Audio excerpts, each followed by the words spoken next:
ఎవరైతే normal delivery అవ్వాలి అని అనుకుంటున్నారో వాళ్ళు ఎక్కువ డేట్స్ కన్జ్యూమ్ చేయండి. ఒక 5th మంత్ నుంచి వేడేం చేయదు, కానీ ఒక డేకి ఒక 10 అలా ఖర్జూరాలు తినండి.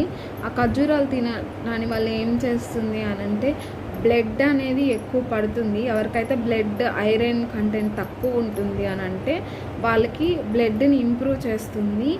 అండ్ మీకు మజిల్స్ ఉంటాయి కదా, పెల్విస్ మజిల్స్, అవన్నీ బాగా సర్దుకోవడానికి, బాగా ఎక్స్పాండ్ అవ్వడానికి హెల్ప్ చేస్తుంది.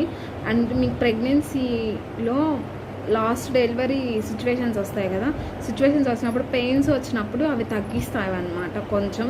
అండ్ నార్మల్ డెలివరీ అయ్యేదానికి ఎక్కువ ఛాన్సెస్ ఉంటాయి డేట్స్ తినడం వల్ల. ఇది ఒక టిప్. ఇలాంటి టిప్స్ కావాలి అంటే నా ఛానల్ని ఇష్మాత్ సింధు నాని బ్లాగ్స్ని ఫాలో చేయండి. ఓకే.